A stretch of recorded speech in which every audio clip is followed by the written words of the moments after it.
እኔ በዚህ 10 ምናምን ዓመት ውስጥ የሰው ልጅ ከተፈጠረ በኋላ ከፈጠራችሁ ሐሜቶች በሙሉ ያልጣማውበት ይል ገና አዳዲስ የሚፈጠሩትም ሊያሙኝ ይችላል። ኩኪስ የምር ራሴ ለዓላማ የታማኝ ነኝ፣ ለህዝብ የታማኝ ነኝ። የያዝኩት መንገድ የእውነት መንገድ ነው ወይ ቢያንስ ትንሽ ፈጣሪን እየፈራው ነው ወይ የሚለውን ነው እንጂ ዓለም ተሰብስቦ ለምን መፈክር ይዞ ወጥቶ ዘመነን አይሰድም። ምትንቀል ዓላማ የእውነት እንደሆነ ስለም የአማራ ህዝብ ማለት ካጠገብ ያለ ጓደኛ በነገራችን ካጠገቤ ላለው ጓደኛ ላቤል ሳልሆን ለአማራ ህዝብ አልሆንም። ምን የዘመነ አስመስላለሁ እንዴ ጠላት ያቅሙን ያወሳቆለው ያለና እየገደለው ያለው በስተት አንድ ቀን እንኳን ማስቀየም ያስፈልግ። ማንኛውንም ድርጊታችን ደሞ ያያል። ከጨረቃ ለመጣንም ያቀን ወልዶ ያሳደገን ልጆች እህቶቻችን፣ ወንድሞቻችን፣ ቤተሰቦቻችን ናቸው ያሉ ሽሊል እንሸፋፍነውን ሞክር የህዝብ አይን ከእግዚአብሔር ቀጥሎ ያለ አይን አታመልጡ። በጣም በጥንቃቄ ህዝባችን መንከባከብና መያዝ ያስፈልጋል። አለዛ ይታዘባል።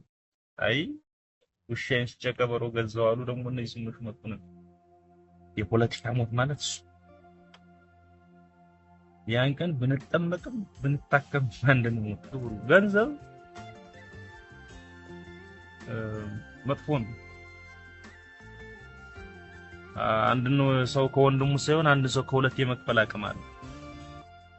ይሄን ዘመነ እንጂ በላይ ዘለቀ ዘመን አይደለም። ፊል የለም። ይተውል ታግሏል። ትግሉን እያደርሷል። ጠላቱን ያሸንፋል። ስልጣኑን ይወስዳል። ብናንስና እስከ ናብይ ያናንስ ብናንስና እስከ ቀበሌ ጀምሮ እስከ ሚኒስተር ደረጃ መከራ ሲያበሉን ከኖር ሰዎች ሚያንስ አቅም የለንም። ህዝባችን ታግለንለታል። እኛን መረዋለን ነው እያልን ያለን። እነሱ ላይ ነው የምናስብ። አማራ ላይ ግን እድል ታገኝ ፎርማ ይወረውሪ ጠላት አለ በጅማ አለ ያለክ እንደ ብርጌድ በመፍትሄነት በሚል የጋራ መፍትሄ ችግሩን የጋራ ማድረግ ችግሩን የጋራ መፍትሄ እናንተ ናችሁ። በእኔና እናንተ እናቶችና በወንድሞቻችን አይናችን እያየሁ ለምትያችሁ ግብረ ልጅ ያደረስነው ትክክል ልጓም የሌለው ፈረስ አድርጎ 4 ኪሎ ለመግባት የተሰበሰበው ቡድን ብዛቱን ብትይ ራሳችን ለተሰበ ከሚያውና ፈትንጀን ተኩቾ ነግራቸዋለሁ። የራሱን አሻንጉሊት ወክሎ ከዘመነ ሊወጣ ይፈልጋል። ያኛው እንደዚህ አይቻልም። ይሄ የነበላይ ዘለቀ ዘመን አይደለም። በላይ ዘለቀ ለሀገር ሞቶ 25 ሳንቲም ገመድ አንገቱን ዳንቆ ልጆቹ አረግሻችሁ ነው የቀረው አይፈገም። ይሄን ዘመነ እንጂ በላይ ዘለቀ ዘመን አይደለም። ፊል የለም። ይተውል ታግሏል። ትግሉን እያደርሷል። ጠላቱን ያሸንፋል። ስልጣኑን ይወስዳል። ብናንስና እስከ ናብይ ያናንስ ብናንስና እስከ ቀበሌ ጀምሮ እስከ ሚኒስተር ደረጃ መከራ ሲያበሉን ከኖር ሰዎች ሚያንስ አቅም የለንም። ህዝባችን ታግለንለታል። እኛን መረዋለን ነው እያልን ያለን። የለም ታግላችኋል፣ ሞታችኋል፣ እናመሰግናለን፣ ግን ስልጣኑን አምጡት ሚል 20 30 ቡድን ነው ተቆልቁሎ መከራ እያበላን ያለው። እኔ ቀዩንን የጥቁን በሬ ታሪክ ታውቃላችሁ። ግብያና ጠለ ይበላል እንደዛ።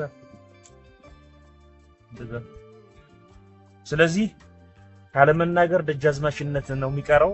ድሮ አሁን ብዙ ነገር ስለሚቀር ተነጋገሩ ይላል። በትንንሽ ስነ ስርዓት ጉድለቶች ጉዳይ እንጣላለን። ነገ ታንኩን ባንኩን ምን ይሆናል? ቁጥጥም ያነሳው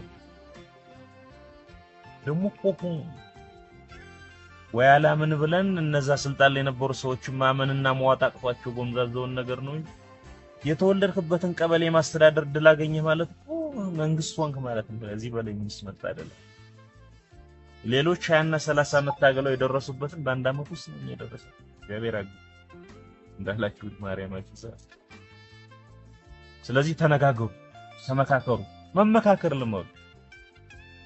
እኔም ማደርገው እንደዛ ነው። እንግዲህ ከአሳመርኩትም አላሳመርኩትም 22 ዓመት ጀምሮ ኃላፊነትን አውቀዋለሁ። በ22 ዓመት ያደርገው የነበረው አሁን በ30 መጨረሻ ዓመት ይሁን አልቀየርኩም። ያኔም በልጅነት ልክ ነበር ሳደርግ የነበር። ዛሬም ሲገባ እኔም ጨምሮ ንባቤም ጨምሮ ሳይም የምትማሩበት መንፈስ ያቻ መንፈስ ይሁን። መመካከር፣ መነጋገር፣ ቅድም በጋራ መወሰን፣ በጋራ ወደ አባሉ መውረድ ሲል የነበሩ አንዳንድ ጉዳዮች በሁለት ሰው ብቻ የሚታወቁ ነው። ለምን በስራ አስፈጻሚ ደረጃ ተወስኖ አባሉ አውቆት አልሆነም ልንል አለ። ያለንበትን ትልቅ ታውቁታል። መደበኛውና አብዛኛው ነገር ግን በስራ አስፈጻሚ ይወሰን። በአቅጣጫ መልክ ለባሉ ይወርዳል እስከታችኛው መዋቅር ሻለቃ በሻምበል እያለ ይወርዳል። ሊመችም እናፋሰራል። ስለዚህ እንደ ወንድም እንዳቻ ነው መዘራት ያለበት በአመራር መካከል መንፈስ ብዬ ነው የማምነው። አሁን የሆነ ነገር ከፈለው ይሄ እናስረስ እነዝናቡ ምናምን የምትሏቸውን የሥራ አስፈጻሚ የሚባለው አጠገብ ያሉትን እርሱ የሆነ አባል ልትጠይቅ ልታገኝ ትችላለች። ምን ብናደርግ ይሻላል ብዬ ይሄ ማነስ አይደለም። መሪ መሆን ማለት ሁሉንም ማወቅ ማለትም አይደለም። የሚያማክር ከሆነ ጎዳና ላይ ያለ አንድ ሕፃንን ጠይቅ። የሚረባ ነገር ከነገረ አመሰግናለሁ ለካ ይሄም አለ ብለህ ይዘመሃል።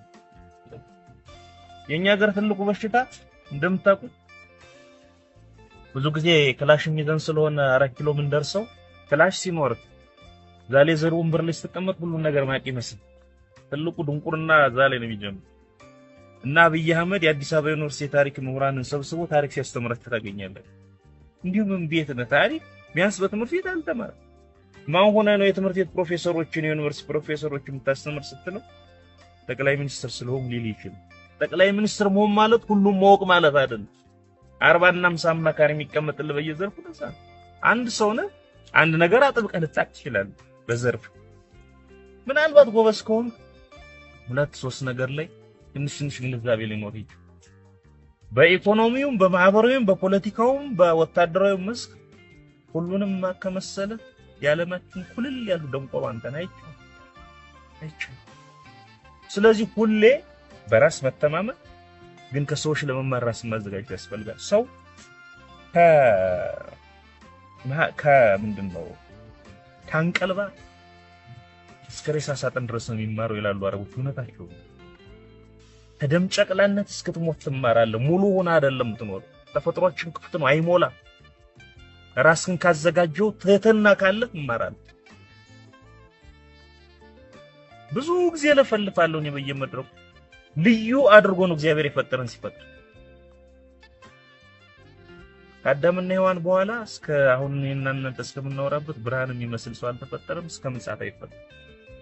ሁላችንም የሚመስል ሰው አልተፈጠረም አይፈጠርም። በመልካችን ልዩ እንደሆነ ነው ቢያንስ ባን ተሰጥቶ ልዩ አድርጎ ነው የሚፈጥረን። ብልጥና ብልክ ከሆነ ብርሃን ከኔ በመልክ እንደሚለየው ቢያንስ ከኔ ባንድ ነገር ይሻላል ማለት ነው ብዬ ከሱ ልማር መዘጋጀት አለኝ። ዘመነ ከኔ በመልክ እንደሚለየው ቢያንስ ከኔ ባንድ ነገር ይበልጣል ብሎ ወይም አንድ የተለየ ነገር አለ ብሎ ለመመረዝ ግጁ መሆን አለበት። ሁሉን ምናቅ የመሰለለት በጀርባችን ሳይሆን በግንባራችን ይወደቅ አይቻልም። ለመማር ራሳችን ማዘጋጀት አለብን። ስለዚህ ስንመራ ይሄን እንዴት እናደርገው ብለን ምን ይሻላል ብለን ማለት ምን ማለት መማማር እንዴት እናደርገው ብለን ይነግ አንተ ያላየውን አንግል ከጎን ያለው ሌላ አመራር ጓደኛ ምንም ይመራህም ይሁን ትመራውም ይሁን ይደፋለ ነገር ነው አማኝ አንተ በዚህ ሳላየው ነበር እኔ እንዲያ ነው ይባል ምሳውን ተኖራለህ ተጋግዘህ ትመራለህ። ያን የመተጋገዝ መንፈስ ነው ያቻዎች የሊደርሺፕ መንፈስ ምለው ያቻ መንፈስ የጓደኛ መንፈስ በማህበራዊ ህይወታችን ለጓደኛችን ሁሉን ነገር ነው አይደል ምን ነው ጓደኛችን ያወራናል። አንተ በእናትህ እንደ አይነት ችግር ገጠመኝ እኮ ምን እናደርግ ይችላል ትላለህ።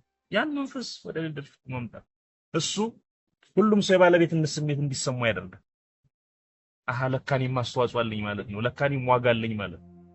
ዋጋ እንዳለን ሰው እንዲነግረን እንፈልጋለን። ባይዘው ተፈጥሯችን እንደዛ በዚህ ትርምስምስ የወጣ ዓለም ውስጥ የሰው ልጅ ዋጋ ያለው ፍጥረት መሆኑን ማስመስከር ይፈልጋል። ከጎናችን ያለ ጓዳችን ሲነግረን ግንኙነታችንም ይጠነክራል።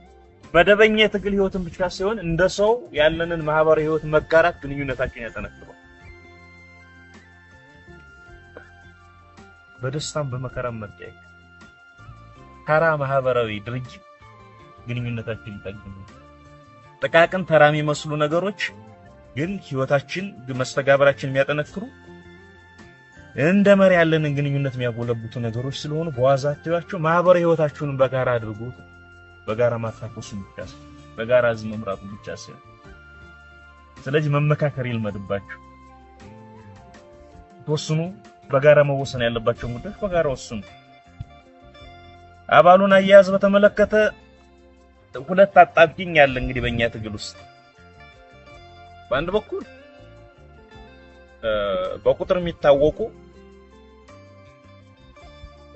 በቁጥር የሚታወቅ ደሞዝ የሚከፈላቸው 100 ወይ 1000 ወይ 1 ሚሊዮን የምትላቸው ካምፕስ የሚኖሩ ሰዎች አይደለም። የህዝብ ትግል ነው። ህዝብ ከጀርባ አለ።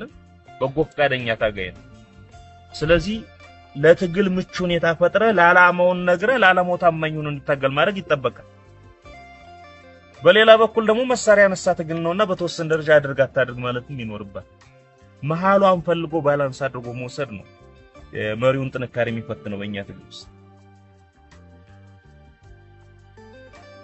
ይሄን ካላደረክ እንዲያደርጋለሁ ስትለው አፍንጫህን ላስ ብሎ ቢሄድ ምን ታደርገዋለህ? ምን ደግሞ ዛቀጠው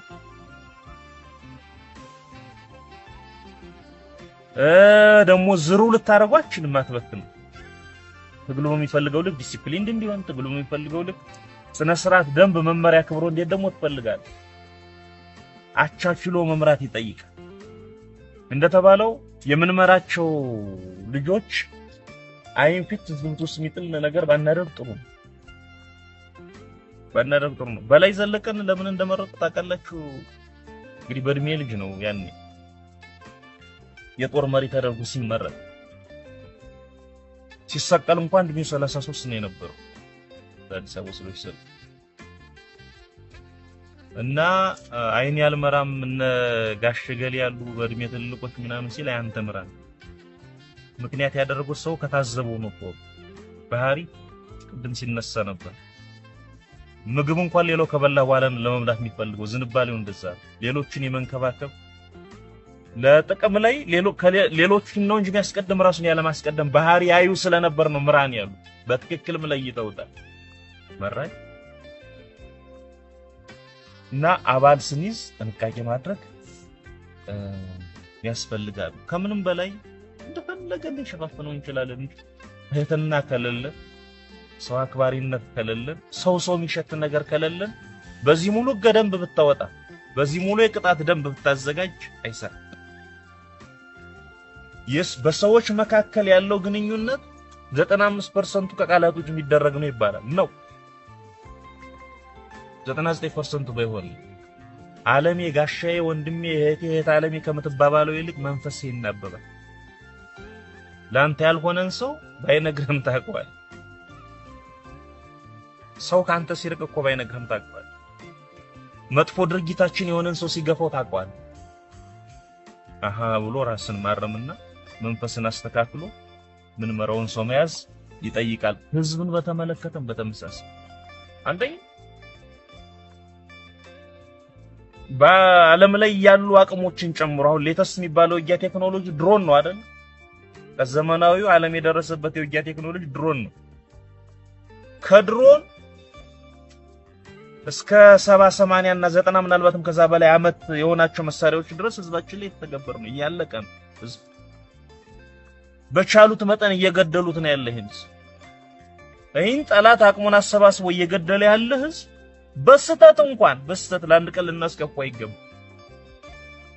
በስተት እንኳን ወጭ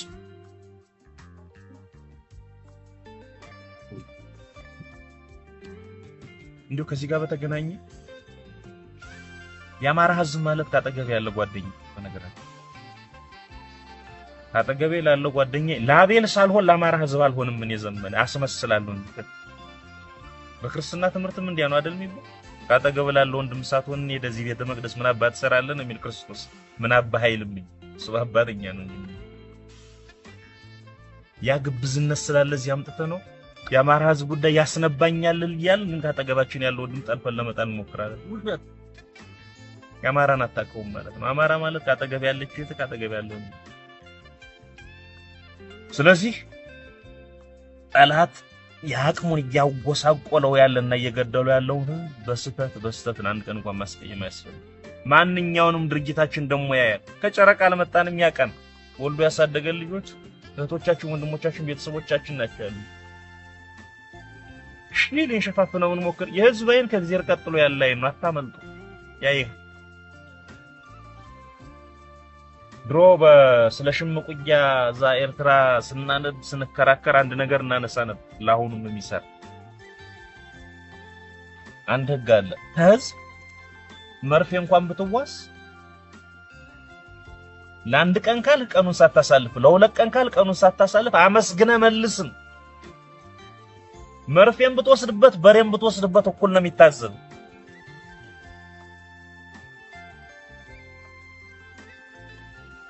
ህዝብ ሲታዘብህ፣ ህዝብ ሲሸሽህ፣ ጫካው ነው የሚሸሽህ፣ ባህሩ ነው የሚሸሽህ፣ መደበቂያ ነው የሚሸሽህ። እና ህዝባችን የመንከባከብ የዓላማችን ማዕከል ነው። ህዝባችን ልናድን ነው የወጣነው። ተፈጽሞ ጥፋት እንደ ህዝብ ልንድን ነው የወጣነው። የሞራል ግዴታ አለብን። ዓላማችን ያስገድደናል። በጣም በጣም በጥንቃቄ ህዝባችን መንከባከብና መያዝ ያስፈልጋል። አለዚያ ይታዘባል። አይ ውሻዬን ሲጨቀበሮ ገዛው አሉ። ደግሞ እነዚህ ስሞች መጡ ነው። የፖለቲካ ሞት ማለት እሱ። ያን ቀን ብንጠመቅም ብንታከም አንድ ነው እና ጥንቃቄ ማድረግ ያስፈልጋል። ደንቦች ምኖች ይኖራሉ። አሁን በዚህ ክፍለ ጦር ስብሰባ ብዙ አቅጣጫዎች የሚታደሉ ብዙ መመሪያዎች አሉ። እነሱ ያግዟል። ሰው ሲያጠፋ ምንድነው የምታደርጉት? የዚህ ከፋይናንስ ጋር ምናምን ያነሳችሁ ቢያንስ ድርጅታችን የሚተገብረው የፋይናንስ አሰራር ደንብ ተግብሩ። ገንዘብ መጥፎ ነው። አንድ ሰው ከወንድሙ ሳይሆን አንድ ሰው ከሁለት የመክፈል አቅም አለ። መጥፎ ጌታ ነው ገንዘብ። 10 ብር ምንም አያደርግም አይደል ነው? ምንም አይገዛልህም፣ ግን ወንድምህን እንድትታዘብ ሊያደርግ ይችላል። በወጪ ገቢ ድርጅታችን በሚያደርገው መሰረት እሱን አድርጉ። በተረፈ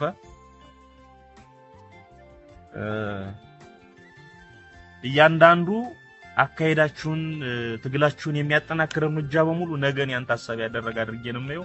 እንዲያደርጋችሁ እንድትሄዱ ብዙ ድሎች አሉ። ከዚህ አኳያ በተለይ ነገርየውን ሰፋ ስናደርገው ብዙ ፈተና ይገጥመናል። በነገራችን ቆዳችሁን መወፈር አለባችሁ።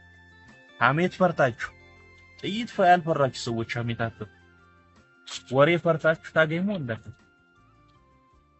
እኔ በዚህ 10 ምናምን ዓመት ውስጥ የሰው ልጅ ከተፈጠረ በኋላ ከፈጠራችሁ ሐሜቶች በሙሉ ያልታማሁበት ይላል። ገና አዳዲስ የሚፈጠሩትም ሊያሙኝ ይችላል። ኩኪስ የምር ራሴ ለዓላማ የታማኝ ነኝ፣ ለህዝብ የታማኝ ነኝ። የያዝኩት መንገድ የእውነት መንገድ ነው ወይ ቢያንስ ትንሽ ፈጣሪን የፈራው ነው ወይ የሚለው ነው እንጂ ዓለም ተሰብስቦ ለምን መፈክር ይዞ ወጥቶ ዘመነን አይሰድም። ምክንያት ዓላማ የእውነት እንደሆነ ሰው ራስ ወይ ሰው እየፈጠረ መስሎ እየፈጠረ ታሪክ ደግሞ እንደዛ ነው። እኔንም እናንተንም ከኢየሱስ ሰብስቦ በራሱ ቀመር ለሆነ ዓላማ አገናኝቶናል። እግዚአብሔር አግዞን ትግሉን ያደርሰናል። የቀረን መጨረስ እንድንጨርስ ለዛም ይሁን ባህል፣ ለዛም ይሁን አደረጃጀት፣ ለዛም ይሁን ስፍን ያስፈልገናል። እናጸና እና ሁሌ ተስፋ ማድረግ፣ ሁሌ ማመን ያስፈልጋል። ድሮ እኮ በእርግጠኝነት እናሸንፋለን ስንል 10 የታጠቀ ክላሽ እንኳን ሳይሆን አንድ እግር ክላሽ ይዘን ነበር መንፎክር አይደለም እናሸንፋለን። ወፈፊዎች ሁሉ አልነበርን። የወፈፉ እነሱ ናቸው እንጂ ያ ውስጣችን ያለው እሳት ያስጮን እንደነበር አሁን እናቢ ብቻ ሳይሆን ዓለም ተረድቷል። ዓለም በየቀኑ ቢያንስ አንዴ ስለፋኑ ይጽፋል። ለፋኑ ይጽፋል። እግዚአብሔር ይመስገን እና እግዚአብሔር ማግዞ ስለሆነ እዚህ ያለ ነው። ለእግዚአብሔር ምንም መት ደግሞ ነው። ለእግዚአብሔር የማይመች ሰው ክፋት ያለው ሰው ይመስለኛል። እንኮፍ ክፋት እና ምትኝነት ይባሉ የመንፈስ ደዌዎችን ተሸክሞ እግዚአብሔር ማሰብ ይከብድ ይመስላል። እግዚአብሔር አግዞን እዚህ ያደረስነውን ትግል በመቀኝነትና በክፋት ከፈተን ነው ማለይ ቆመሽ እግዚአብሔርን ታሚያለሽው አሉ እዚህ ባደረሳችሁ መስማማት ካቃታችሁ እንደውም ተዋችሁ ይላል። እግዚአብሔር ከሚተወን ደግሞ ተቆጥቶ መብረቅ ቢወረውር ይሻላል። ሲተው ነው ሞት እና ህዝባችንም እንዳናስቀይም ኦፍኮርስ ህዝብን ማስቀየም እግዚአብሔርን ማስቀየም ማለት ነው። ያገዘንን እግዚአብሔርንም እንዳናስቀይም በመካከላችሁ ያላችሁ ግንኙነት በጎና እግዚአብሔር የሚፈልገው ይሁን። ለተገናኘን እጅግ በጣም ደስ ብሎኛል። እግዚአብሔር ይጠብቃችሁ።